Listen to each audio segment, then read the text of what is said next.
Hey, what's going on, everybody? Welcome to another week's The Live Life Aggressively show. Sincere Hogan, that's me. My co-host Mike Mahler's on the other line. Hey, man, what's going on? How you doing? Oh, we're doing good. Once again, we have a guest where the show starts before we start recording. And we realize, whoa, let's stop here. This is some good material we're missing out on. Exactly. So that once again, and before we get to our guest, I want to give a shout out to some VIPs that have been using that coupon code LLA to get some great products and support the show. We have Mark LeBird, Bill Lee, Alan Levy, Carl M., Charles Robert, Nathan White, Kyle Brown, John Elkerton, Frank Torelli, Mike Taylor, and Ronald Smith. They're all using that coupon code LLA to get 10% off.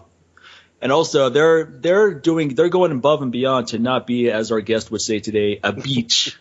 So don't be a beach and not support the show. Use that coupon code LLA and put your money where, well, I don't know where your mouth is. So, because who knows? Your mouth might be where your money is. It's different times, man. You may not have any money because you're putting your mouth in the wrong places. That may be one of the problems. That mouth brings in. It might be in the right place for that person. Hey, man, I'm not judging. Oh, man. Already setting the tone for today's show, I see. Also, let's give a shout out to all our folks over at Patreon. That's patreon.com/LLA podcast. We have people who are supporting the show on a monthly basis, such as Steve Sampson, as also John Robinson. They've jumped on board now on Patreon instead of increasing those pledges each and every month to help this show keep going and growing. Hey, man, look here. You're next. Get on. Go to patreon.com/LLA podcast. Start off with a $5 pledge. If you want to go with more with that, do it. Do that. So, like I said, that's going to help us continue to bring great guests like we have today. Look, man, you're not going to get these type of guests up close and personal like we bring them on here because they come here, they get to be themselves. It's not some Charlie Rose type thing, as Mike always says, that, you know, everything's all formal and it's like we're reading off a teleprompter and a script. And no, man, it seems so cold and rigid. No, these are just, they get to come on this show and be real people. And so if they say you're acting like a beach, they can say that on this show. So we don't have a problem with that. We're not going to bleep it out. We're not going to cut it out. So that's the beauty of the show, man. But, yeah, that's one of the things you can do with that. And we'll talk more about that later on in the show. I really want to get started, man, and talk with this guest. That's why I'm tired of babbling about just the housekeeping stuff, because it's great to have this guest back on the show again, man. It's one of our popular guests that we've had on the show before. Oh yeah, no doubt. By far one of the highest downloaded guests for sure. So we have Ori Hofmekler. He's the author of The Warrior Diet. He runs defensenutrition.com, also the Anti-Estrogen Diet, another great book. He's the author of a lot of good books. Maximum Muscle, Minimum Time. Is that what it's called, Ori? Or I always get that one wrong. Is that correct? It was Maximum Muscle, Minimum Fat, and Unlock. That's right. Yeah. That's one of my favorite ones out of all of your books because you get into more technical details on that one. But how are you doing? How are things going? I'm okay. Very busy recently. I'm busy. One of the most, beside trying to finish the manuscript for my latest book, it's called The Stress Principle, which while I'm writing the book, it's interesting. I decided to write the book because, you know, sometimes you have like eureka, like a hit on your brain, on your face, that you have the urge to sit down to say, scream and say, you know, I really want to put it together, right, this concept. But as you do that, the concept change you. While I'm creating the concept, I'm putting it together, I feel like it's changing me at the same time. It's not a weird situation. Actually, it's a good situation, but the experience itself surprised me. So while I was doing this recently, I'm also very busy in innovating what I believe a solution to our diet. I know it sounds pathetic, but it's really, I really mean it. Yeah. We develop here, I really believe that in the bottom, smack in the center of the problem of the human diet is sugar. Right. It just affects everything. Yeah. And as bad artificial sweeteners and artificial chemical additives. What do you think of stevia? That's really popular right now. Well, it's not the worst, you know. I say it like this. when your house is on fire, don't check the color of your underpants. And the underpants, it's irrelevant. You just want to make sure you have some on before you run out the front door. That might be just make sure you especially if it's cold. Shrinkage is not much fun. It could be embarrassing. Yeah. Make sure it's tight. But I tell you, the color is irrelevant, and that's what stevia. Yeah, it's doing this. They're making too much hustle about it. Not that bad, not that good. Right. It does not and never prove itself to substitute the problem of sugar. A product that are done with stevia still make people binge and look for the same crap that they eat before. Right. The stats are there. We can talk about it later, but I tell you. Well, with stevia, it heightens sweet receptors, right? But you're not getting the sugar kicks, and you have a tendency to still keep looking for some sugar. Yeah. Correct. Stevia, the one that they are using popular, it's basically a non-nutritive substance that mimic chemical. Even though it derived from plant, it doesn't come close to the plant that it came from. While plant contain always, remember the rule, plant contain complex of compound. Right. That God or nature or both designed them to work perfectly in your body. You evolve for that. You can buy stevia. You can buy stevia leaves. I've gotten them at farmers markets before. They're actually pretty tasty. Correct. You can buy stevia leaf, but they are less commercially viable. Right. And the palate of the typical American housewife is not like your palate. Right. It's very spoiled, quite honestly. Yeah. So how do you offer solution for people who already develop palatability is a nice word. They're addicted. It's honestly, when you look at the mechanism of how food affect people, sugar, for instance, or starch bind to the same receptor in your brain, opioid receptor, as crack cocaine, or morphine, and they are as addict. So even though you try to get out of it, most people go back and crave for the same crap that they crave before. So part of my goals now, I'm trying to say, is to offer solution. We innovated, for instance, the sugar substitute that look like sugar. I don't know if I ever sent it to you, Mike. Yeah, you did. I liked it. Yeah, it looked like sugar. It tastes like sugar, function like sugar, but it's 100% fiber. And we even now create chocolate is made with this lost close to 50% of the calories. The chocolate, 50% fiber. It look creamy and tastes as junk. It's in the granola you sent me too, right? Isn't that the sweetener? It is in the granola. Yeah, the granola is great. Yeah, we now about to break the ice cream. And guess what? While we do whey product, we also doing vegan product on R&D. Okay. So I'm very excited because we are planning to launch soon a line of vegan product too, vegan protein bar that take as much as protein as any protein bar out there, whey or eggs or whatever. Taste, in my opinion, as good, if not better. And I'm really working very hard to create a technology and awareness that the people who have the sanity to keep a healthy diet can also enjoy it without craving and missing what they decided to drop. I believe that as simple and banal as it sounds, trivial almost, this is what is needed now. Beyond, yes, vision is very important. Science, critically important. People need to know the difference between good and bad, because today most people don't even know what they're doing good, not only bad. But it's very important to offer practical solution. It's not easy, but it offers. So I'm very busy recently working on that. And I'll be very... Well, can't sugar cravings be reduced or controlled when someone shifts to a clean diet? And then over time, those sugar cravings go down. Isn't that reasonable? Shouldn't that happen for most? Absolutely, because this is part of the stress principle that I'm writing about. The stress principle is basically describe the process of adaptation. We evolved with the capacity to adapt, and if we didn't, we wouldn't exist here. There's no way that we would talk right now if we don't have the capacity to adapt. Without adaptability, we are nothing. So yes, addiction to sugar, addiction to any drugs, it is possible to get over, to eliminate it. But most people don't have the power or the strength, will, or even the time or the understanding. I also think people don't give people enough leeway either, right? Like with an alcoholic, if an alcoholic has a problem, no one's saying, hey, just get over it. You know, people understand they have to go through programs and steps and so forth. And sugar addiction is similar, but everyone looks at that and goes, oh man, just get more discipline. You just need more willpower. But willpower is just fleeting. Eventually you're just going to give up.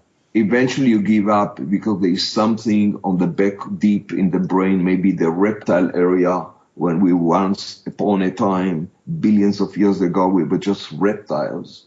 And this memory is still, primitive memory, still push people to do things almost against their will. You know, yeah. When, late at night, many guys or girls see themselves, they don't see themselves walking to the fridge, opening it, see themselves. They try to pull themselves out, but somebody is there still pulling bad stuff out of the fridge, shoving it in, and then wake up fat, sluggish, guilty. Well, I mean, addictive behavior is like being possessed, right? Like when you see someone that gets in that zone of addiction, whether it's gambling, they walk into a casino and they can't resist doing whatever they do, blackjack, roulette, etc. And some people, they can't be in a bar because they'll just get that craving for a drink, right? And then you get into almost like you're possessed. Like you can see the look on the person's face, like they're on a mission. They have to get that fixed. Yep. Here's what I think. So, when they don't make this, when most people see like food addiction or sugar addiction, the reason why they don't take it as seriously as, say, like alcohol addiction, sex addiction, gambling, or anything like that is because theoretically in their mind, they think that sugar addiction or food addiction is not harming anyone else but that person who has that addiction. Whereas if someone's an alcoholic, then they're viewed as someone that could potentially hurt someone else. They can get behind the wheel and they can kill someone, have DUI. That's right. If someone's got a drug addiction, they can go out and rob somebody and kill them so they can get more money to get more drugs. If it's a sex addiction, they have the potential to catch, STD and pass it along and harm someone else or something like that. But when it's coming down to food and sugar, they think like that is an isolated event that you can take care of on your own because it's just you, not realizing that it's also affecting that person that's saying the same thing about this person. Because that's very true, Hogan. Very, very true. What you say, very true. But there is one more thing, and that's what makes food addiction the worst. Food is essential for your survival. Without food, eventually you die, So here's the paradox. The lack of food triggers a stress response that is very beneficial for you. In fact, lack of food is probably the most studied stressor of any other stress. It has shown to extend life of all organisms, from bacteria to human, with no exception, including plant. You deprive an organism from food up to a certain threshold, the organism live better, becoming healthier, start to resist aging, and live longer. It's a rule. So here it is. The same food that's essential for your survival can also kill you when come in excess, and vice versa. And that's maybe what I'm about to say is maybe even more important. The same stress that can kill you, Mike and Hogan, the same stress, it can be physical or nutritional or even heat shock. The same stress that can kill you can heal you if applied in smaller or tolerable amount. This is an amazing phenomenon of nature. It's called hormesis. Why do I say that? And that's what happened in exercise, for instance. Exercise, physical hardship can exhaust and kill you. Hey, there were times in history that people died from physical exhaustion under slavery or concentration camps or whatever it is. We know that physical hardship can kill. But under a certain threshold, control threshold, it can also heal. It forces your body to respond to the stress, adapt, and improve. So hormesis is one of the most important rules of nature, one of the most misunderstood because it involves paradox, and most people don't like paradox. In fact, common opinion is generally dumb.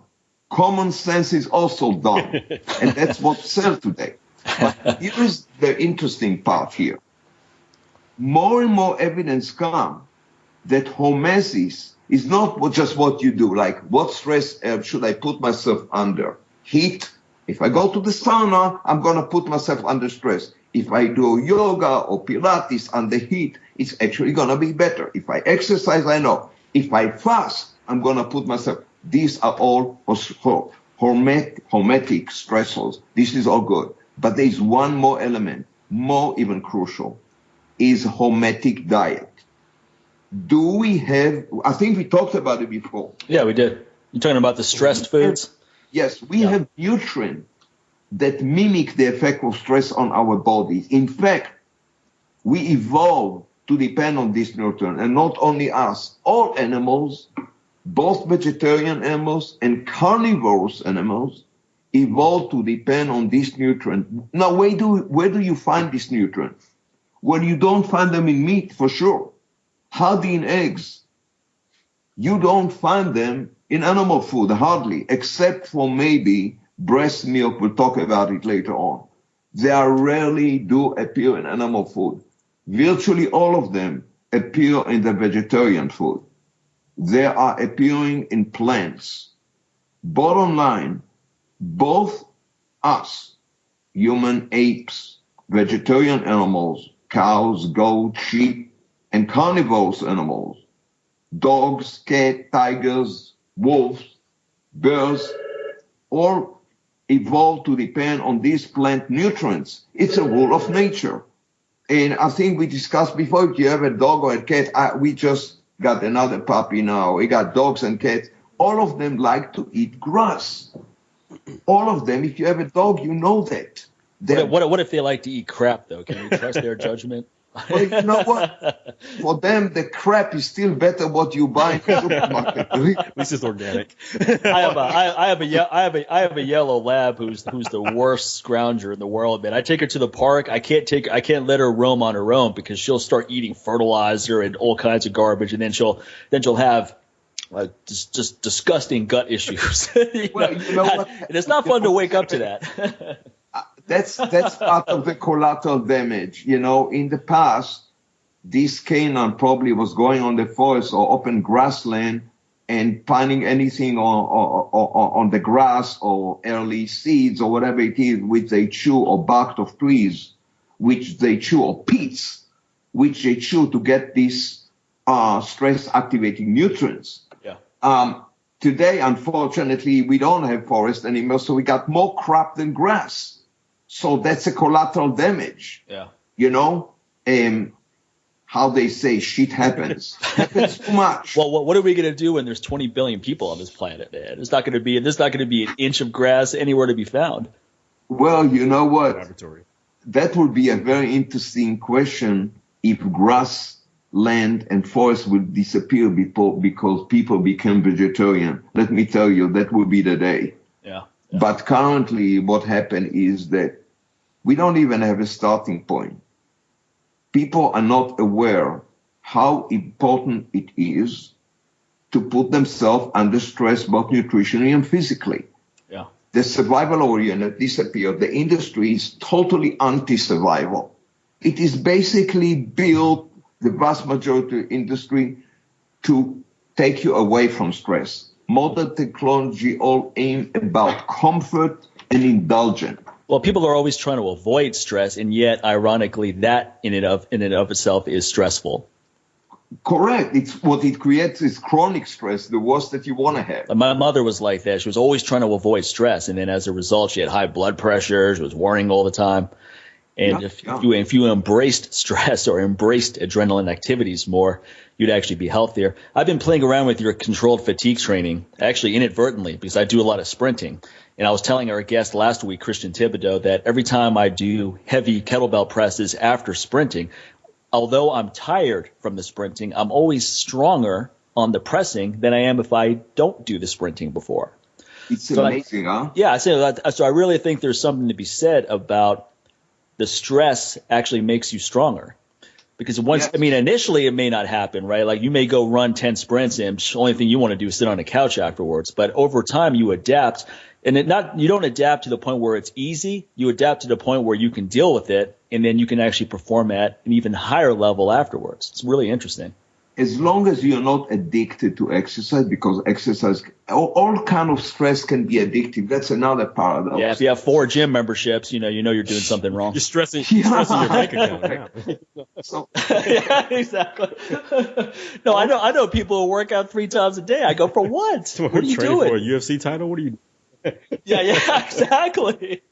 These aren't people that are professional athletes. But Ori, when you say that this theory, that this type of training is also what most of our, let's just say like our military and people who are at these high levels of training, this is pretty much what they do on a daily basis, wouldn't you say?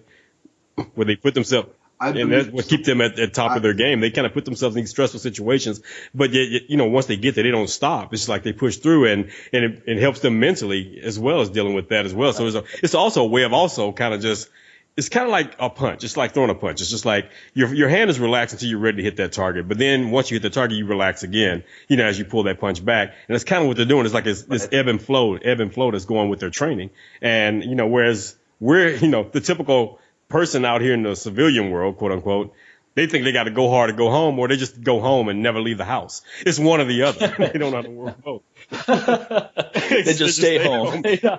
Like, well, if I got to go hard, I just watch this workout on TV, man. And I just do it by osmosis, man. What I'm I can't wait for the day that I can stay at home without doing anything, but it just doesn't happen. You take me to a vacation, I'm still looking for action. Why? I think it's already inherent. But I think people can adapt to anything, quite honestly, and so do animals. But it's very true what you say, Hogan. Listen, when you understand the mechanism of stress, you should never overdo it. Only intermittent stress in short interval really benefit us. Anything that become chronic become counter-effective, absolutely counter-effective. And so it's very important to understand it. Mike, hello? Yeah, I'm here. Training, how long do you train generally? I try to keep with warm-ups and mobility under an hour, so 45 minutes. So I get in there, I hit the compound moves, hit it hard, get out. Okay.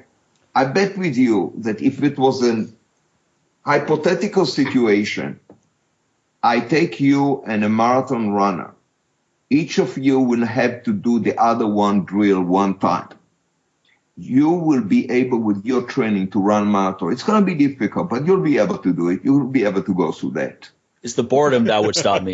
Yeah, well, whatever it is. No, actually, ironically, I'm really good at endurance. I would pick that up faster than I think the other you're way going to around. be able to do it, but he will not be able to do what you do. Plain and simple. No doubt. Put him under this complexity of upper lower body, high intensity stuff, and they crush to pieces. It happened to me a few times. I'm always surprised to see that one training can open you, and that's what, Hogan, you're right about it. This kind of training just allow you better survive in any situation and give you the ability to react to different kind of situation and respond and adapt and go through, endure it. Well, I think the ability to deal with discomfort is a powerful one, because most people try to avoid anything that makes them uncomfortable. So when you purposely put yourself in a situation where it's uncomfortable and you persevere, that's pretty powerful stuff. Correct, especially when what I believe it's called post-fatigue. Just when everybody told you it's time to stop, you go for one more drill, but not just hanging in there. You go and hit as much as you can just to show yourself and the world that you have the capacity to come back with a vengeance. Kind of the special forces mindset, right? And you were Israeli special forces, where with the Navy SEALs, sometimes one of the braking techniques they use is they go run. We're going to go run 10 miles. And just when they're about to finish, they say, all right, 5 more. And then boom, half the class just collapses right there. Mentally, they were thinking, oh man, finally it's over. Yeah, don't remind. But it's true what you say.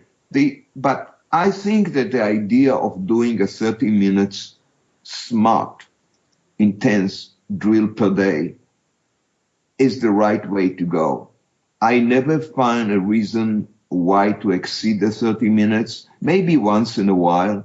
I think you should enjoy Well, if I exceed it, it's going to be something fun, like taking the dogs to Red Rock and we go hiking for several hours, which is pretty rigorous because we're climbing. This is not just a little trail. This is going way up. We're climbing over rocks and jumping over things. It's fun. And that's usually several hours. That's a whole day. Correct. And you know what? You need to listen to your body. You have a whole hormonal system. You're an expert in this. You don't want to reach a point when you finish your training, your testosterone level drop down to nothing. Well, I always say if you can't get laid after a workout, then it wasn't a good workout. Absolutely. And sometimes you have to make that choice. You go, okay, I'm going to hit a PR, but I'm not going to be able to get laid. You have to ask yourself, do I want to hit the PR or do I want to be able to get laid after this workout? I need to trademark that line. I like it. That's always a good sign. It's like, hey, can you bang after the workout? No, well, it wasn't a good workout. Yeah, it wasn't functional. Yeah, ask your doctor if your heart is good enough for Viagra. If you need to reach this point, don't even try. You might as well give up. Give up.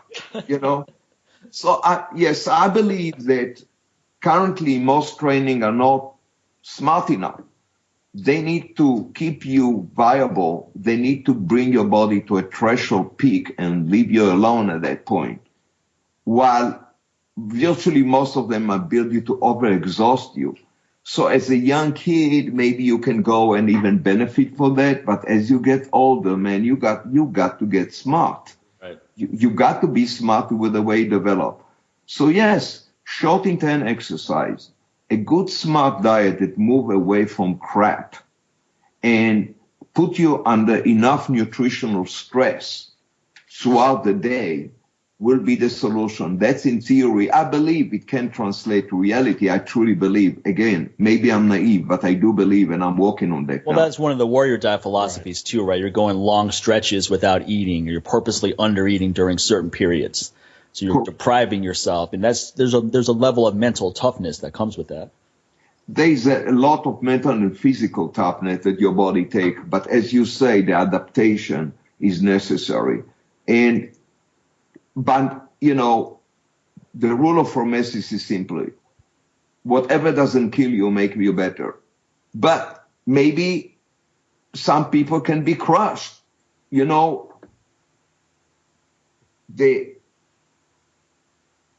natural selection has been working on our species and other species for millions of years. Even before we became human, natural selection disagree and the stress principle. Evolution existed since life existed. Stress, in fact, existed before life came about. There is already evidence that heat shock protein, which are stress protein, existed before organism even came about.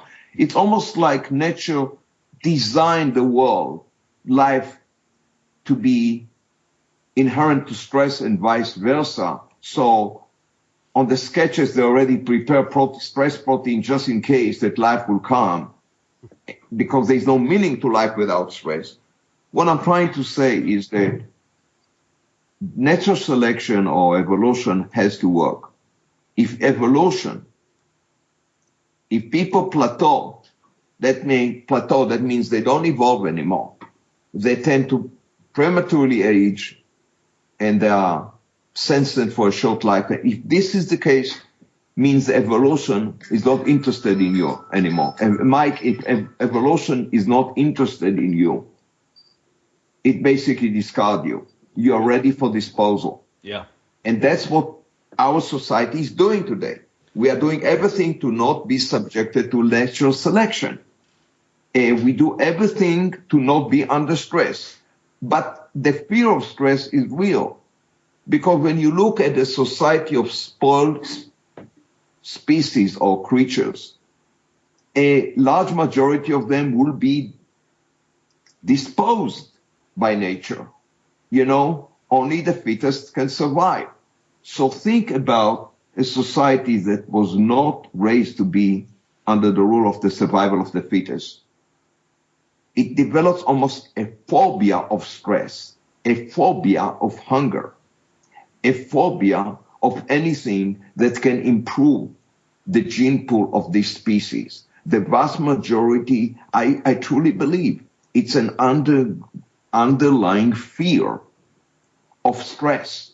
It's the fear of the inferior. Inferior was supposed to be instinct. Sounds terrible, sounds cruel, but it's not racist. It's true. Yeah, it's pretty brutal reality. But the reality is that if you're not thriving, you're declining. Maintenance is an illusion.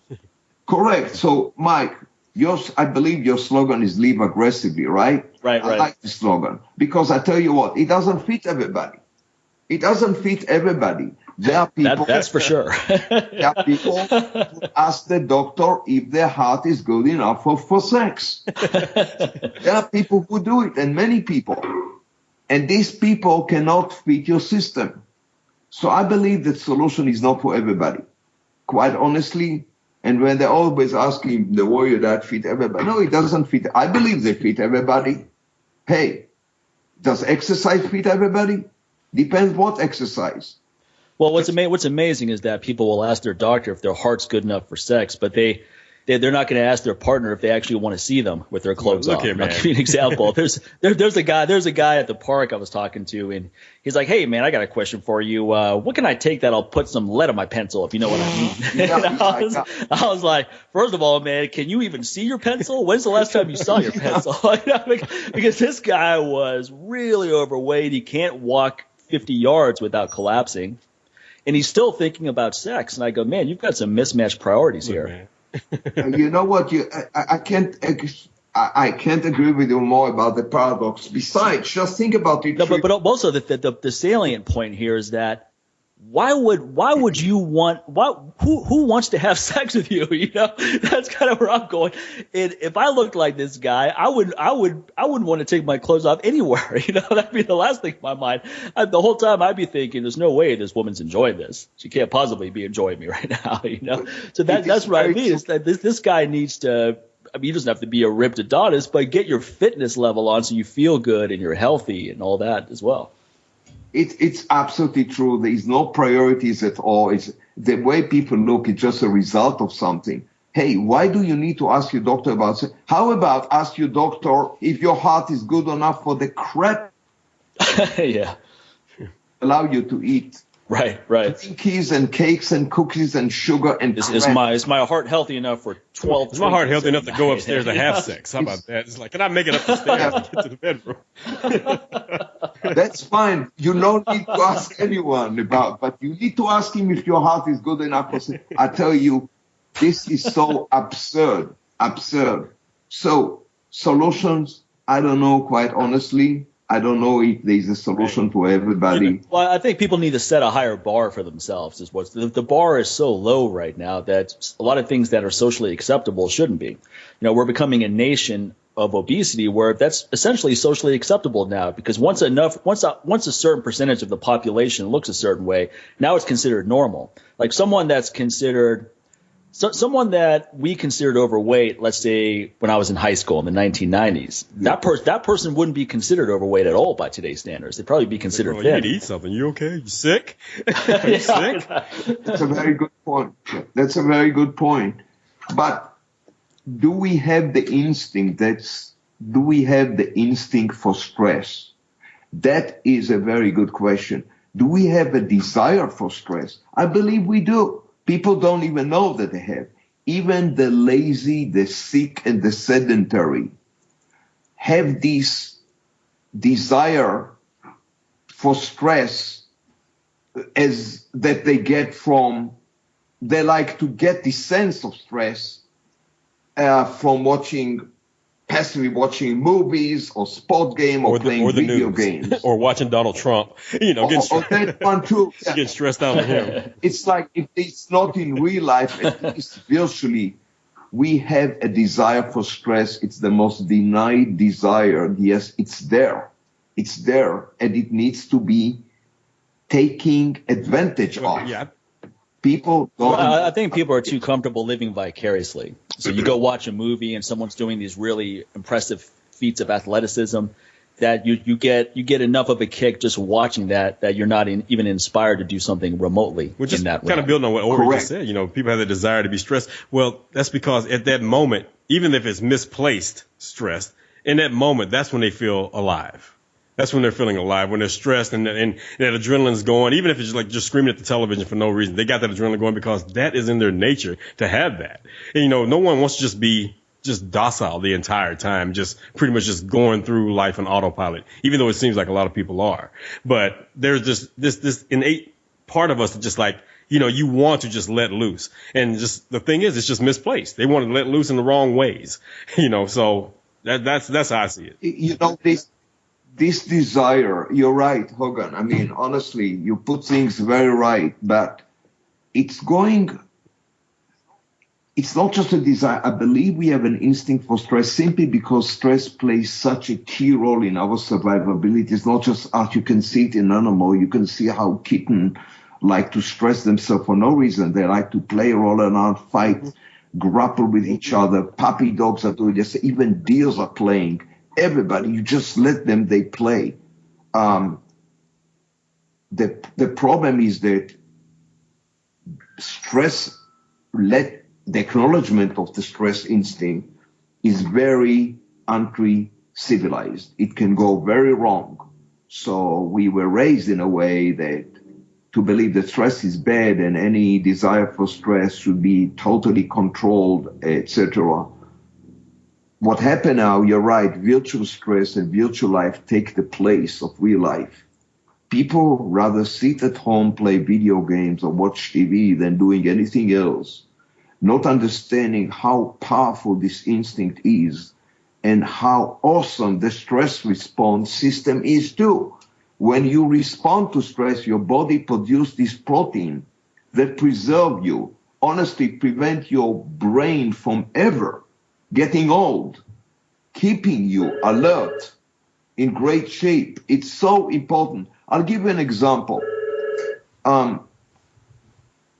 When people who listen to that, sometimes everybody have craving, right? Let's say you eat a pizza or something sweet and you cannot stop. Right. It happened, okay? Do the following test. Stop, give yourself 1 minute in the middle of the binge, okay? You hear me, guys? Yeah. Go and do 10 minutes, 160 second or 30 second push up or jump or fast punches, uppercuts, whatever it is. Or running the up and down, only 60 seconds, no more. When you feel the lactic acid and you're huffing and puffing, stop. Go back to the food that you binge. I bet with you in 60 seconds, you don't want to binge anymore. Yeah. The craving will be gone. You're back into control. I mean, you can resume eating the crap or not, but you're back on control. Why? Because your body got in 60 or 30 seconds into a survival mode. Your stress response was on. Eating is the last thing that your body needs at this point. Right. You're back in control. Hormones go back to the right balance. Satiety hormones go up. Hunger hormone go under control. You are really in a good mode to control your life and control your destiny. And that's just, and I tell you, something so trivial will never be done. Instead of saying to yourself, one more bite and one, just go for a quick drill of 30 seconds. Honestly, it doesn't take, you don't even need to leave the room. You can do it in your office, at home, in the kitchen. It looks weird, so what? It does work. And I tried it with several people. Everybody say, just switch your body to another mode. Well, Mike and Hogan, just depend. Imagine yourself that the whole day your body is switching into this mode. For most of the day, all these great stress response compound, it's not only protein, these are special kinase enzymes that activate your longevity pathway. Your body shifts into amazing metabolic mode. Rather fat burning than fat gain, away from fat gain. Glucose utilization in brain and muscle reach a peak. This heat shock protein traveling your system not only to repair tissue, they search and destroy every broken cell and sick cell. Your body is a very powerful anti-cancerous mode. the mechanism that build cancer, by the way, in muscle, mTOR, is being shut down. So you're basically becoming a Superman, at least for a few hours a day, maybe few, maybe 6, maybe 8, maybe 10. How about 12? You could even do this as a preemptive measure. I like to do exercise breaks throughout the day just to work on technique and break up the days I'm not sitting down too much because I'm at a computer a lot. And every time you do one of these little breaks, you get a nice mental boost. Your energy goes up a little bit. And the last thing you're thinking about is eating right afterwards. So I see exactly where you're coming from. It's the last thing your body needs. You really want to stay, and the body compensates with a very nice boost of endorphin in your brain. They basically occupy all the receptors that the sugar and the crap was supposed to occupy. You're in a very powerful situation. But that's not supposed to be an episode. That's supposed to be a lifestyle. Mike, a lifestyle. Every day you're supposed to be in this supreme mode when this life-extending compound percolating in your system. And if on the top of all that, when you eat the right food, plant food that contain this stress-mimicking nutrient, you really become a super you. You really have the chance now not only to live great and look great, you have the chance to finally extend your life. Well, what are some of the plant foods that contain? In fact, all plant food, or especially wild plant, non-GMO, contain a stress-mimicking nutrient. Okay. The most abundant ones are phenols, polyphenols, like flavonol and non-flavonoids. And other compounds include alkaloids such as berberine, which are usually found in peats, roots, barks. All the bitters are very powerful. Some of them are the most powerful life-extending nutrient that exists. And berberine has been used like metformin too, right, for glucose control and insulin sensitivity. Yeah. Correct. All of them have insulin stabilizing properties. They're all mTOR inhibitors. A group of them, the most powerful one, they're called calorie restriction, CR mimetics. These are compounds that mimic the effect of fasting or calorie restriction and exercise on your body. They really activate the same genes and pathway that exercise activate, especially when you exercise on empty stomach. So this is an incredible phenomenon. Guess what? 99% of people don't have this nutrient, not CR mimetic, and if they do have stress mimicking nutrient in insufficient amount. Our society rather consume animal food or processed food like white flour that does not contain it anymore. So we are basically betraying our biological destiny. Our food chain is already deprived of them. And most people are nutritional deficient without even knowing. They still go to the old dinosaur chart of the FDA of vitamin, minerals, antioxidant. These are old. This is old school. We don't need vitamins. We don't need minerals and antioxidants. Quite honestly, we got too much of them.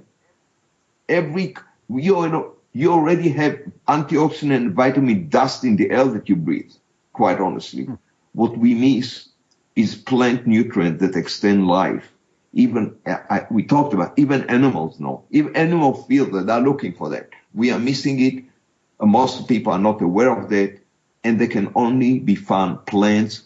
And also, bacteria, soil bacteria, microbiota. Wild plants are the best source. Where do you find wild plants?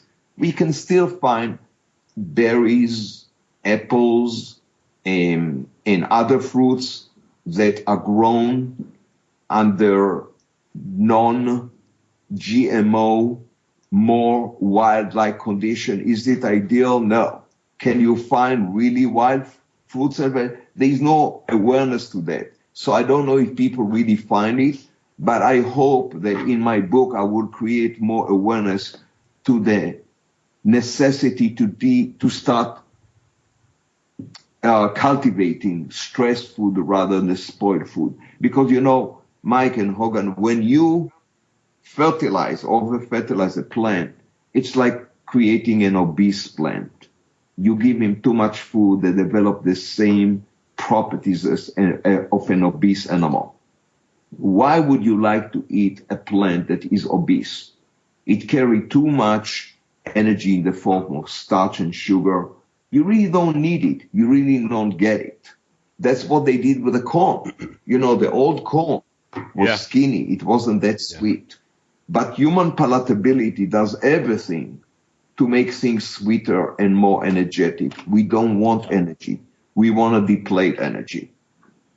We live in an industry that constantly talks about energy and energy. You need the energy. You only need to deplete your energy. That's what triggers the stress response. When you exercise, you deplete energy. Your body responds to it immediately. When you fast, it's about energy depletion. It's during energy depletion that you thrive. It's the hunger that makes you better. Yeah, most people have a surplus of energy that's not being utilized, right? It's not a lack of energy. Most people are walking around with more energy than they could use in a lifetime. Correct. It's when you deplete your energy that your body is triggered now to increase energy production and utilization efficiency. It's kind of like your car has to run out of gas before you put more. I mean, it has to get lower in gas before you put more gas in. While more people are just putting gas in and they're completely filled up. There's fuel in every pocket of the body that could possibly have fuel, and then you're just putting more and more and more in. They enjoy the fueling more than the fuel itself. It's kind of like people with their cell phones. It's like as soon as the battery goes down to like 98%, they plug it back up again to charge the battery back up again because they don't want it. God forbid if by the end of the night they get down to like 60%. So they just keep going over. No. My battery's going to go dead. I got to charge it up again. Dude, it's at 98%. What are you talking about? No, man, I got to charge my phone, man. I got to charge it up. So they're so afraid of going empty. Whereas we're not going to go empty. Just like when people say, oh, where you get your protein from? Look, there's not a protein deficiency going on in this part of the world. No one's going to run out of protein in their bodies in the Western world. So don't worry about that. Don't even question that. I can't agree more than that. I can't agree more than that. In fact, there's a great scientist. I think he's a genius. I mean, he investigated the ketogenic diet before they came with this idea, call it ketogenic diet. His name is Coghill. He did research already on the 60s. And he already came with the awareness of the paradox of fueling.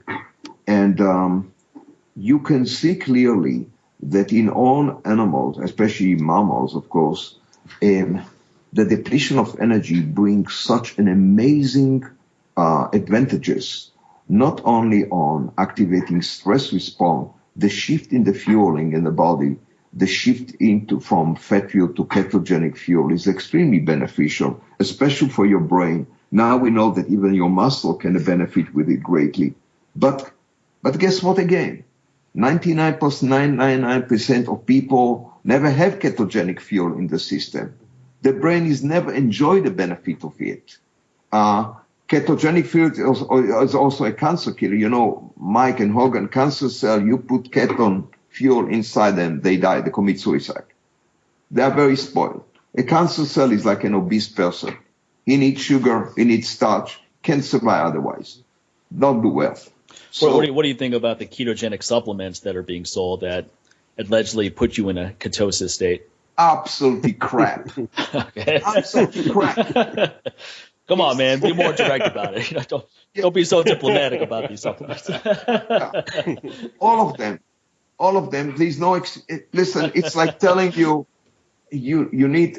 How about I'll create you some kind of a sugar that or a bagel that will reduce the obesity. Bagel cannot reduce obesity. I don't care how you call it. It can only cause a fat burning bagel? What? Fat burning bagel. How about it? New Yorkers will be very happy about that. It's a bagel laced with ephedrine and himbine. They call all these titles guiltless, guilt-free, guilt. Every time I see guiltless, I know, this is the most obesity-causing substance. It's the most dangerous one. They just put names. There is no, listen, the way to reach ketosis naturally is the hard way. is what you do. Exercise on empty, you start to shift into ketosis. Fast, completely. After a certain few hours, your body will gradually shift. It's a gradual shift. But there are ways to enhance. Well, I mean, most people notice a big increase in energy when they do a fast, actually, which was interesting. Yes. And for a lot of people, it's probably because they're going a long period of time without eating the normal crap. Well, the stomach gets a normally break. It's not sitting there trying to just break down food constantly. Like, finally, I get to take a little bit of a vacation here so other body parts can step in and do their job now. Yeah. And also it's the activation of the most important pathway, AMPK. AMPK shift your whole body into fat burning, so glucose utilization increase in the brain phenomenally. You're becoming basically an energy machine, not a tank of machine, not a reservoir of fat that store energy, but rather an energy machine. Your body becomes very efficient in utilizing energy. You feel this energy, and it compensates you with great mood. Nature compensates. Nature reward you and other organisms for stress. We know that, and that's why stress can become addictive. This is part of the paradox. Yeah. However, the knowledge of stress, in my opinion, is still down. One of the most dangerous terms to modern human is the term stress. It is destroying everything they believe in, the truth, but it's time to say it out. So, well, I think people chase unhealthy stresses, so they create unnecessary drama in their personal life. For example, it's like a desperate cry to have stress. And they mix the term chronic stress with intermittent stress, a total different animals. Right. It's like mixing intermittent fasting with anorexia. Well, it's fasting versus starvation. Both involve calorie restriction and both nutritional stress, but one is extremely beneficial, the other one is detrimental. One is life extending, the other one is life shortening. Yeah. And people mix it constantly. So I believe that the truth is there. And last thing that I wanted to talk about, and more I'm not completely vegetarian. I still eat dairy. I believe in dairy. I believe that dairy, I know that dairy, especially whey, have compounds that mimic the stress response compound that in many ways mimic what you find in plants. Again, they activate similar pathway, the anti-inflammatory, the anti-obesity, and they appear only in the way you don't find in other component of milk.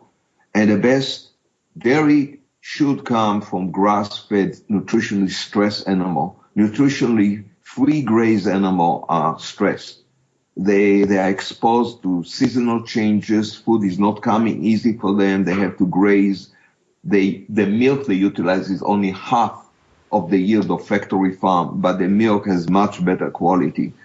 Mike, we talked about... Well, a lot of people have gut issues with whey. Would you say that's more because of the low quality product they're using? I believe that is two reasons. Number one, and that's a very good question. Number one, they already probably schooled themselves up from low quality dairy before, so they develop already sensitivity. Or they just have gut issues in general because they have had a crappy diet for 20 years. That's also, anything they eat is going to cause gut issues, But here it is. It was evolutionary advantageous for humans to be dairy tolerant, because breast milk is not species specific. You can be raised on a goat milk. You can be raised on a wolf milk. Horse milk, cows, buffalo, all of them, human can be raised on, and vice versa.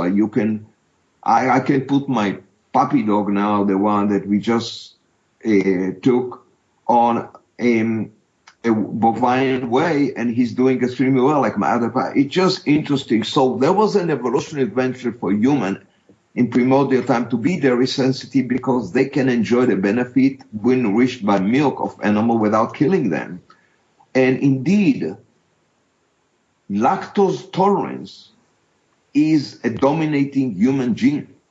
So if you're lactose intolerant and your spouse is lactose tolerant, your baby must be, your child, lactose tolerance. Eventually, humanity evolved to be lactose tolerant and everybody could tolerate. Why we don't?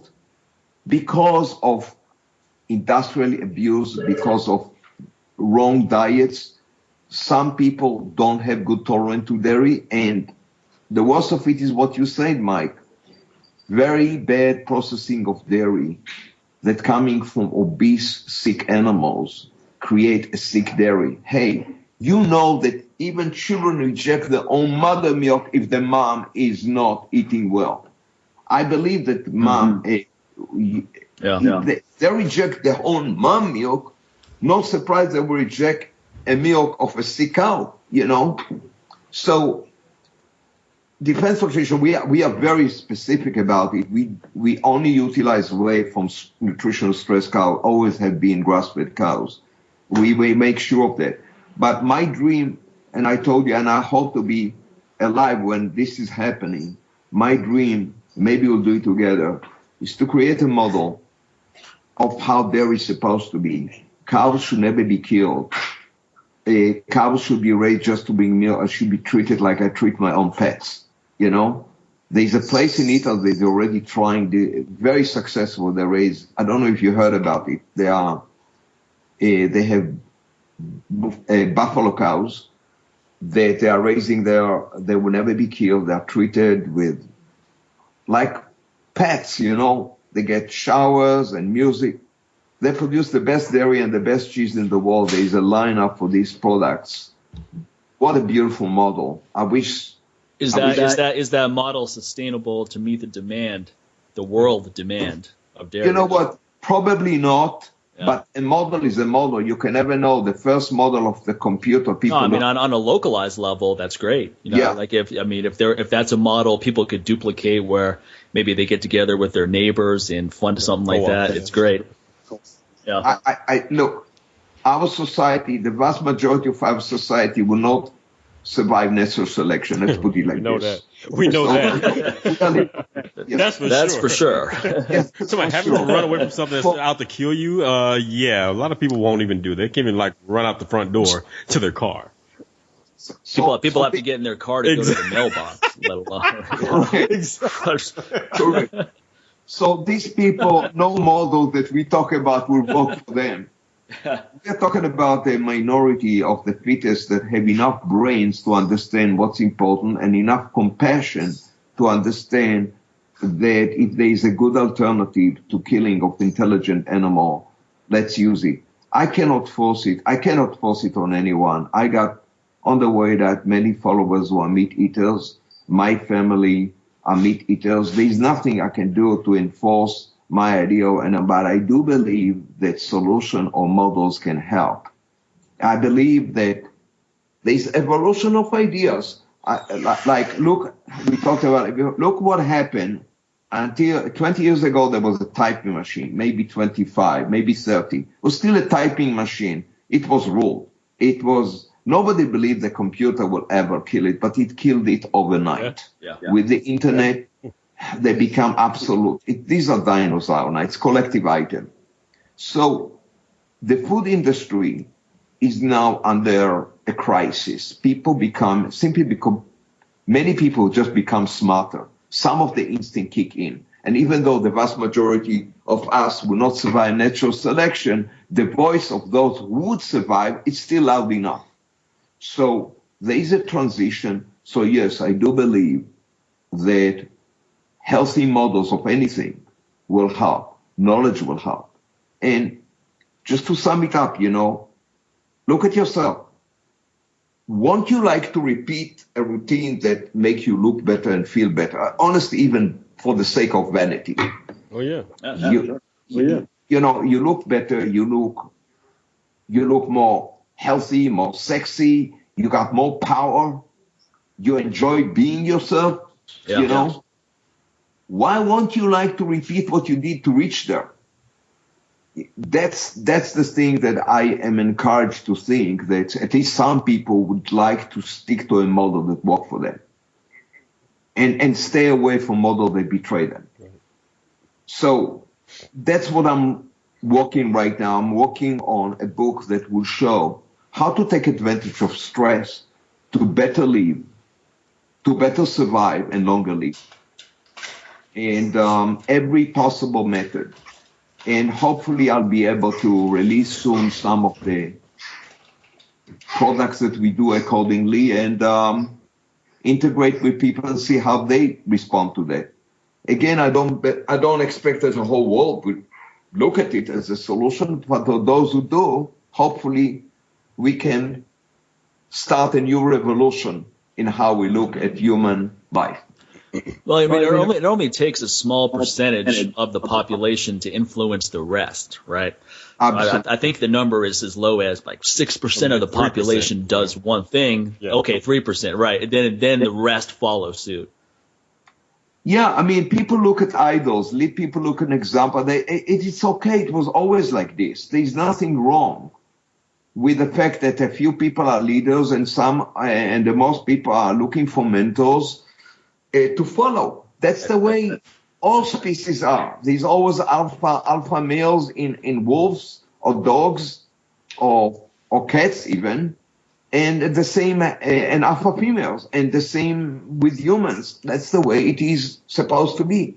And they are leaders, but they are leaders that are physically specimen, and they are leaders that are mentally advanced. But in the end of the day, I do believe that you're right. We see trends where intense exercise is more and more mainstream, at least to the point where people are actually aware of what it is, whether they do it or not. And there was a time not too long ago where no one really understood what you meant by intense exercises. If you talked about kettlebell training or Olympic lifting or any kind of intense training, the average person would have no clue what you're talking about. Mike, I wanted to ask you, now you were talking exercise, because I've been asked many times by my own followers, how do you train intensely, you look very muscular, how do you incorporate your vegetarian diet to accommodate your physical needs? What is your main source of protein? What do you do? Do you take a recovery meal, or do you stress yourself for one meal a day? How do you do that? Well, I think like Sincere said, it's if you eat enough food, you're getting a good amount of protein. If you're eating a lot of healthy food, and all my food choices for the most part are really healthy. So I eat a lot of legumes, nuts, and seeds. Those are going to be the really protein-rich foods. But then you're going to get some protein from brown rice and sweet potatoes and everything else that I'm eating. And I do have a post-workout shake, which is pea protein, hemp seeds, loaded up with fruits, vegetables. I put all kinds of stuff in there: broccoli, spinach, loading up on a lot of greens. But it's really nothing special. Most people are expecting some kind of secret, like, oh wow, that's why he's doing what he's doing. It's just eating a lot of nutritious food. Yeah. Interesting. If I want to put on weight, I don't stretch out the meals as much, right? Like if I'm training, like if I'm doing a lot of heavy deadlifting and squats and so forth, I'll have 4 meals a day, maybe with 4 hours in between, sometimes more, because you're just constantly in this state of hunger because you're training so hard. So that's if I want to put on some size. If I want to be really ripped, really lean, smaller body weight, let's say like for me that would be like 180, 185, which now I'm around 205, 210 because I'm doing much heavier weight training. Wow. Then I would do something like what you recommend in the Warrior Diet, like water fasting during the day, low eating, small meals during the day, bigger meals in the evening. But when you're training really hard and you have a certain size, the meal frequency is gonna be higher. But it's all healthy, clean food. Interesting. So, when you eat several meals, Hogan, are you also vegetarian? I'm vegan as well. Yeah, exactly. And you're doing the same regimen? Yeah, more or less. Because I eat so much nutrient-dense food that I don't have to eat as often as I used to. Like, I might end up eating like maybe twice a day. It just depends on the activity that I have. I just really listen to my body. That's going to dictate how I eat. But the majority of the time, it's great to actually not have to think about food anymore for the most part. So, but, and right now, like I said, I'm lifting really heavy right now. I'm really getting back in the squat. So right now I'm 213 right now. And pretty much pretty much really enjoying carbs big time. Like I was telling Mike, I said, I'm going to create a t-shirt and say, carbs rule everything around me right now. So, but as far as protein, I don't worry about that, because the thing is, the way I see it, I know something's lacking when my performance starts lacking. And when I'm training, my performance has actually gone up since I switched to a plant-based diet. So obviously I'm not having any issues with protein or anything else like that. I'm not, like, in fact, actually it seems like those things have actually increased for the fact that now I really focus on eating more nutrient-dense food and not just skipping here and there. Like for me, I really don't do a lot of shakes. I've never really been a shake fan or anything like that. I just much rather get it with food, which makes me have to really focus on that. But sometimes, I might have to throw one in there. If I'm like, let's say if I'm teaching a course or I'm going to a course and it's all day long, then I'm going to have a shake, because I don't really like to eat when I'm stuck in a course for 8-9 hours. I don't want to eat. My thing is, that's the time I'm really focusing on not eating at all. And I'm a lot sharper mentally when I'm doing that. I see some folks, they'll sit there and they got to take a lunch break or snack break every 10 minutes in a course. And I'm just like, wow, how are you even able to pay attention, with all that? I don't. Yeah. I always wonder how people stay focused after having lunch.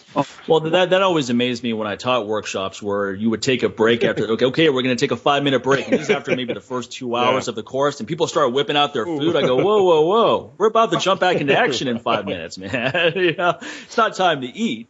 I know. I don't even think it's hunger either. I think it's just like this fear, like, Well, it's like I just worked out hard for 2 hours. My body is wasting away. I better get some protein and nutrients. That kind of mentality. Cell phone charging theory I was speaking about earlier. You went down about 98%. Like, I got to get back to 100. God forbid if you just lose just a little bit of energy or a couple of calories while you're thinking during a course, or doing some movement. Yeah. But most people don't let hunger dictate when they eat. Like right now, if I'm eating more often, it's because hunger is dictating me. So I go with that. I'm not forcing these meals in. It's not like, it's been 3 hours, let me get another meal in. And I just find if I'm doing a lot of sprinting, I'm doing 13 all-out runs twice a week, on those days, it's bottomless pit time. You're not hungry for maybe an hour or two afterwards, and then you're like, you're ready to I don't have my alarm on. set every 3 hours to eat. On my phone, like, ping up, time to eat again. Like, are you hungry? No, but I need to eat. My alarm went off. How many sprints interval do you do, Mike, in one session? It's 50, 60-yard dashes, and I'm up to 13 right now. And my goal is, what I'm doing is 13 twice a week. I'm going to keep adding a run until I'm up to 20. So I'll be up to 20 by the end of the year. In between? I run as fast as I can, then I walk back to the start, run again. I got you. That's very demanding. I used to do it a lot. Yeah, that's very demanding. I do it in barefoot shoes as well. I wear those 5-finger Vibrams, so I'm really working on foot strength. And I've noticed the feet are stronger, the calves are more well developed. Like, people always talk about my calves, and I always wonder what they're talking about. Like, your calves are really well developed, and I don't do anything specific for calves other than sprinting, box jumps, etc. Yeah, that's true. Exactly. That's true. It sounds like a good challenge. I shifted now. I built a whole boxing area on the patio next to my office. So I do my sprinting next to the heavy bag and the speed bag. I sometimes will spend 15 minutes nonstop on speed power punches, finish with a sprint outdoor, and go back. So you're on a treadmill, Ori, or you have a field behind? No, you know what? You have a field behind your house. I have a treadmill to run with weight on, so I'm running with weight, which I call the 3 minutes from hell. It's really difficult. And I have next to my patio, the patio with a heavy bag and everything, I have a track that I can run outdoor for about 100 yards if I know. Sometimes I'll do a few 50 yards after a 15-minute session on a heavy bag or speed bag. And it's a challenge because your whole body is like basically literally fight and flight mode. Oh, you'll get smoked. Between that and, I like to not only just, punch the heavy bag, but also do my kicks and everything else and Muay Thai techniques as well. But after about 10, 15 minutes, you are smoked. Your heart rate is up and you swear you've been, I do that sometimes in place of sprint days just to kind of give my joints a rest, and just switch those out like that. But, I feel the same. When you go, you have this, not the speed bag, the bag, how do you call it? The hanging bag that is moving. Yeah. Well, I find out when I do, let's say, even 10 minutes punching or 7 minutes punching, like non-stop power punching, classical, using my upper torso non-stop, you start to feel how the pain creeps everywhere, in the joints, in the shoulder, in your elbow, everywhere. I find it more than even the heavy back. Yeah. The fact that you need to push it and bounce back, you feel it. Do you feel it, Hogan, when you do that? Because they don't move as much as a heavy bag does. They just kind of just sit there and look at you like, okay, kick again. So that's why sometimes it even helps even on a heavy bag to have a partner hold the bag for you, which adds more resistance, to it as well. And what I like to do is I like to just go ahead and do intervals where it's like 3 minutes on, just nonstop, and mixing it up sometimes. Take that 1 minute off, but that 1 minute I'm not just standing around. I'm actually doing joint mobility in between those 3 minutes. So therefore, just keeping the joints fluid, keeping them going, kind of giving them an active rest at the same time, then going right back to it, man. Maybe doing like 5, 6, 7 rounds of that. Just depends on what the day is, how I want to get in and out. That's very good. I added recently, I put it on my, I believe, Facebook recently. I added another exercise. I like sense of danger. I really like sense of danger during the exercise. We know. We've seen you walk. Yeah. We've seen you walk downstairs backwards with dumbbells overhead. That's one. But that's a sense of danger, all right. There is a sense of danger, I tell you. I even took a ball from the top. Sense of embarrassment too if you fall over and anyone's around. See what happened to your head. Throw a ball and see what happened to your head if you fall. So.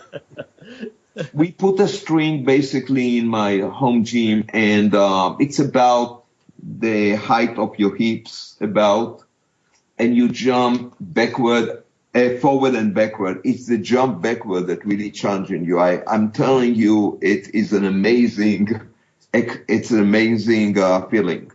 Yeah. Even running backwards is a really interesting feeling. I mean, Muhammad Ali apparently used to do a lot of running backwards because it really improved his footwork. Yes, fighting his opponent, he could run back. He could go in and out. It teaches you how to push off the ball of your foot a lot more. So many people are so flat-footed. Even when they run forward, they're so flat-footed. So one thing that does, it teaches you how to really utilize the ball of your feet and really use the ground and the ball of your feet together in unison. And as a team. Whereas that's where a lot of people get it wrong when they sprint. They sit there and they slap that heel down and they slap the toe down. So it just sounds like they're putting out forest fires. Whereas theoretically, what you want to do is take the ball of that foot and pull the earth under you. Pull the earth under you and pretty much not let that foot get out in front of your hips. And so that's why, it's amazing when people say, oh my God, my knees hurt, or, why is my back hurting so much from sprints? It's just like because you're sticking that foot way out in front of you and you're slapping it down, sending a shock up your spine when you do that. Yeah. It's painful. It's painful to watch that. When you run, when you do, so, I mean, I'm doing sprints with Vibrams. Oh, yeah. So if you don't do it right, you're really going to fuck up. There's no room for error with Vibrams on, man. Yeah, you're barefoot on a field running as fast as you can. You better be on the balls. Plus, people do a lot of bouncing. I would say, when you're sprinting, pretend like you're running down a narrow hallway with a very low ceiling. So therefore it keeps people from bouncing up and down and looking like, I don't know, some ostrich going, through the Serengeti or something like that, man. But what you guys described is very interesting because most people, when you go to the gym, they don't even think about what you say. They're just going backwards. The whole idea of moving backward, at least, or sideways, it's just very, very untypical. People are not trained for that. Then some people do some silly stuff, though. Like I saw this guy doing kettlebell swings at the gym, and he was doing a side step on each swing. I was like, come on, man. It's like swing, step to the lateral shift, swing, lateral shift. Well, my thing is, that thing has its place, but I'm pretty sure you got to be at a certain level with your training, especially with your technique with kettlebells, to do something like that. If you're just trying to add something to the mix. If most people do that, you're not there yet. Why are you doing that? You can't even do a regular swing, just a simple swing. Yeah, it's like people trying to make the deadlift harder, and they're using 135. It's like, look, man, get some respectable numbers before you worry about making it harder. You want to make it harder, put some more weight on. That's how you make it harder. They look like poodles who try to get laid with an elephant.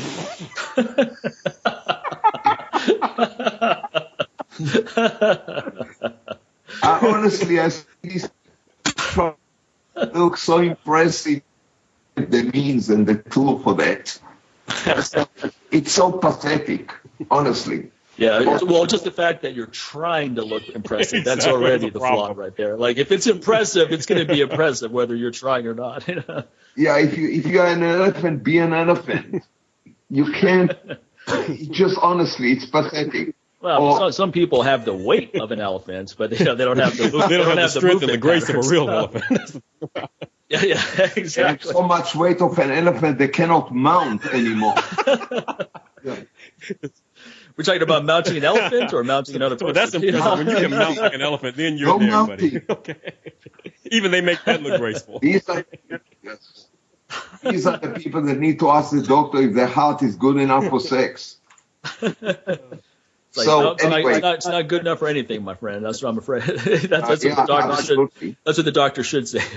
You know.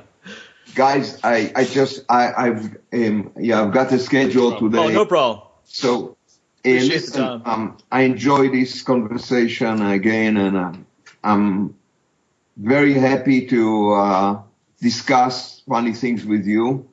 But I would send you soon some stuff that we are doing here. Mike, you just got some stuff. I'd like to send you some more, especially when the vegan stuff is coming. Okay, sounds great. I'm definitely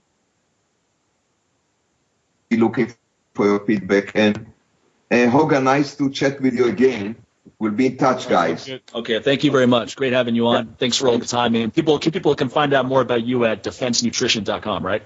DefenseNutrition.com. Yes. Thank you. Okay. Thank you, guys. All right, thank you. Thank you. You have a good one. Thanks a lot. Thank you. And again, that's our friend Ori Hofmekler. Check him out at defensenutrition.com. You can check out his books on Amazon as well. Anti-Estrogenic Diet, Warrior Diet, Maximum Muscle, Minimum Fat. All really great reads. And also, one thing, some people have been asking me, how do I know if I need to take EC, which is my estrogen blocker? Well, to quote our guest today, if you have beach teats, then you know you need to take it. That's a very compelling sign. If your wife is motorboating you, in other words, motorboating your hooters, if you're able to motorboat her or your girlfriend or your boyfriend, whatever your situation is, those are pretty compelling signs that you need an estrogen blocker. So use that coupon code LLA, get 10% off my aggressive strength testosterone booster, my new product, Red, my adrenal energy, real energy product. Everyone's loving that, getting some great feedback. So check that out. Go to MikeMahler.com, use that coupon code LLA, get 10% off everything you see there. Yeah, and how about with you, coupon man? Code works over at newwarriortraining.com. LLA, that's all you got to punch in when you make your purchase of my body weight training DVD, where you can train pretty much anywhere. So there's no excuse. Also, my weight management program, which is pretty much you get to do it at your own pace. You get to really learn and how to incorporate a sound nutrition program with a sound training program. So it's one thing I like about it, the guys at T Nation, they post some pretty cool memes out there. But here's the thing, people, diet and exercise, athletes, they eat and train, and there's a difference right there. So and that's what this program does, man. It shows you how to eat and train, and not necessarily diet and exercise. Enough diet and exercise going out there, and hey, we all know it doesn't work in the long run, dieting and exercising. Well, diet and exercise just sounds terrible, doesn't it? Diet, it's like you're depriving yourself on two fronts. It's like I'm going to do two things I don't want to do. I'm going to diet and then I'm going to exercise. But who doesn't want to no, eat and train? There's just it's just when you put it in context, like they're like, I like to eat, I like training. Exercise sounds like sweating like Richard Simmons sweating to the oldies or something like that. I just see this hamster on a little wheel just going nowhere fast, man. When I hear exercise, and exactly. Dieting just sounds like, wait a minute, so I can't have that? You trying to say I can't have that? First of all, tell me what I can't have. Let me decide that. So yeah, that's the big thing about that, man. So you'll learn how to put all those things and put all the pieces of the puzzle together, and not necessarily have to fall victim to whatever someone's trying to sell you, like, oh, just do this diet and just do this diet, dude. Pretty much, I want to learn. You know what I find works with nutrition, and I know you talk about this too in your stuff, is that instead of telling people what not to have, you just look, focus on getting all of this in your regimen. And then if you still want something else, go for it. And what happens is you're so nourished you really don't from all want the stuff anything. that yeah, exactly. So it's rather than saying you can't have this, you can't have that. So look, you can still have that if you want it, but the reality is you're not going to want it after you have all of this other high quality we're nutrition. all pretty much little kids by nature. You tell us we don't want something, we throw a fit. How dare you say I can't have that? I want it, I'm going to get it, which is not it's not necessarily a good thing for a lot of people. That's why so many people are in debt in certain ways. Well, I mean, it happens in business too. Like I had this one guy going, I got a bunch of questions about your testosterone booster, and then I just responded back going, oh, you know what? I actually don't ship to your part of the world. And then the guy responded back, he's like, oh, well, wait a minute. Can you ship it here? Can you ship it there? All of a sudden, those questions went away. Because I was like, no, you can't have it, buddy. I don't ship there. So all of a sudden, the questions he wanted to answer didn't matter anymore. He just wanted to find out how he could buy it. So, what do you mean I can't have it here? What are you talking about? He's like, yeah, man. So it'll help you with all that stuff, folks. Again, just use that coupon code LLA over at newwarriortraining.com, MikeMahler.com. And also head over to patreon.com/LLA podcast, become a monthly supporter of the show. Start off with a $5 donation, or you can increase that bad boy each and every month. And we'll keep bringing great guests like Ori Hofmekler on the show, man, and keep dropping all this knowledge. First of all, this knowledge is worth more than a $5, $10, $20 donation a month. It's invaluable, folks. So these people are sharing their time, their expertise with you guys, and hopefully you're taking something out of it. And if you just take one thing from it and put it into action, then you'll realize, like, you know what? I'll give you guys more than $5 for just look at the way this changed my life. So yeah, man. So that's one way you can help the show out. And last but not least, you can head over to iTunes and Stitcher, leave a review, rate us, share the episode. That helps too. All those things, folks. So just get the word out there and let everybody else know about the LLA podcast. All right, man. You're done. All right. Take care, everyone. Take care. Thank you.